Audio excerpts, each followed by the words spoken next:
সিলেটের জকিগঞ্জে কুশিয়ারা নদী বিপদসীমার ১৪২ সেন্টিমিটার ওপর দিয়ে প্রবাহিত হচ্ছে। কয়েকটি স্থানে বাঁধে ভাঙন দেখা দিয়েছে। এই মুহূর্তে জকিগঞ্জে আছে রিপোর্টার ইকরামুল কবির ও কুড়িগ্রাম সদরে আছেন বাদশা সৈকত। সরাসরি প্রথমে যাচ্ছি ইকরামের কাছে।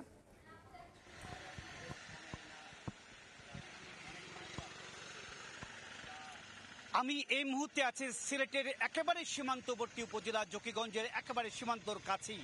আমার পিছনে এই যেই গ্রামটি দেখা যাচ্ছে বা পুরো এলাকাটা দেখা যাচ্ছে পুরো পানিতে তলিয়ে গেছে। কারণ হচ্ছে কি কুশিয়ারা নদীর একটি বড় ভাঙ্গন এখানে।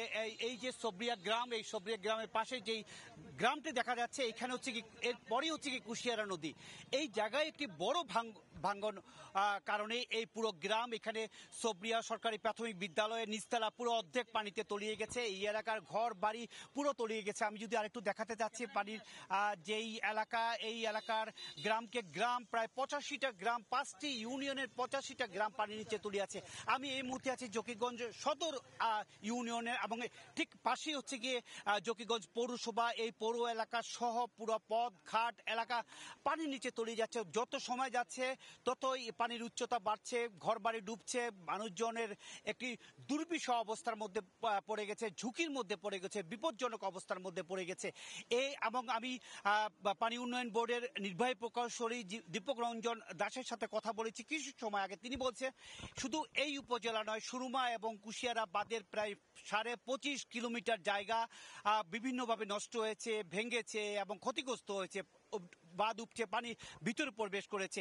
এই মুহূর্তে যদি বলি, সুরমা এবং কুশিয়ারা ৬টি পয়েন্টে বিপদসীমার উপর দিয়ে প্রবাহিত হচ্ছে এবং জকিগঞ্জের যে অমলশীত, এখান থেকে একদম কাছাকাছি যেই অমলশীত পয়েন্টে, যেখান থেকে ভারতের আসাম থেকে বরাক হয়ে সুরমা এবং কুশিয়ারা উৎপত্তি হয়েছে, সেই জায়গায় ১৯২ সেন্টিমিটার ১৫২ সেন্টিমিটার উপর দিয়ে প্রবাহিত হচ্ছে কুশিয়ারা নদী। এর কারণে এই এলাকার মানুষ খুবই ভীতির মধ্যে আছে দুদিন থেকে, এবং গতকাল আজ ২ দিনই এই এলাকার পানি দ্রুত বাড়ছে, কমার কোনো লক্ষণই নেই। কারণ হচ্ছে গতকালকে যে অবস্থা ছিল কুশিয়ারা নদী, তার চেয়ে অনেক বেশি অবস্থা হয়ে গেছে।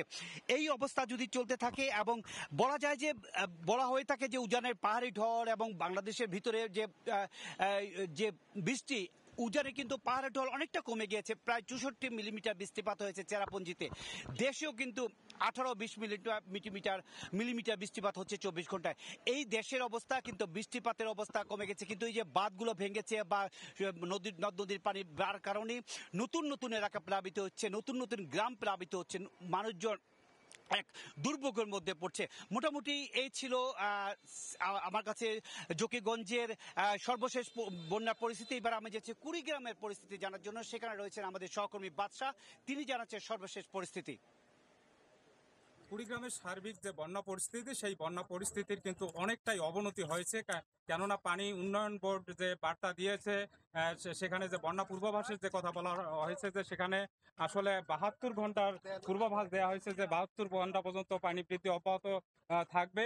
গতকালের চেয়ে আজ কিন্তু পানি অনেক বেড়ে গেছে, এবং আমরা যেটা খোঁজ নিয়েছি যে ব্রহ্মপুত্রের পানি হাতিয়া পয়েন্টে ৬৫ সেন্টিমিটার উপর দিয়ে প্রবাহিত হচ্ছে। পাশাপাশি যে অন্যান্য নদ নদী রয়েছে, ধরলার পানিও কিন্তু বিপদসীমার ২ সেন্টিমিটার উপর দিয়ে প্রবাহিত হচ্ছে। পাশাপাশি যে তিস্তা নদী রয়েছে এবং দুধকুমর নদী রয়েছে, 4টি প্রধান নদীরই কিন্তু পানি বৃদ্ধি অব্যাহত রয়েছে।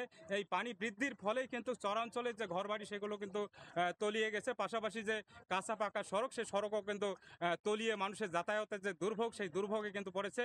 আমি এই মুহূর্তে রয়েছি কুড়িগ্রাম সদর উপজেলার একটি সড়কে, সেটি হলো যাত্রাপুর কুড়িগ্রাম সড়ক। এটি একটি গুরুত্বপূর্ণ সড়ক।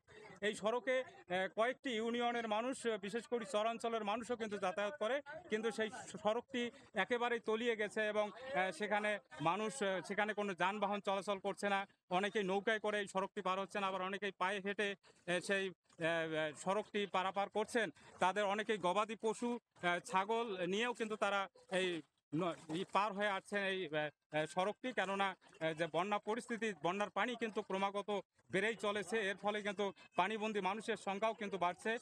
আমরা যতটুকু খোঁজ নিয়েছি যে কুড়িগ্রামে এখন পর্যন্ত প্রায় ২৫,০০০-এরও বেশি পরিবার কিন্তু পানিবন্দী হয়ে পড়েছে।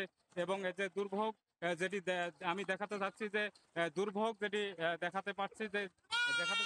আসলে মানুষ, নারী পুরুষ কিন্তু অনেকেই যারা চরাঞ্চলে বাড়ি, তারা কিন্তু চলে আসছেন এবং তাদের গবাদি পশুগুলো কিন্তু তারা নিয়ে আসছেন। এই ছিল কুড়িগ্রামের বন্যা পরিস্থিতির সর্বশেষ। বন্যা পরিস্থিতির খবর জানছিলাম কুড়িগ্রাম ও সিলেটের জকিগঞ্জ থেকে।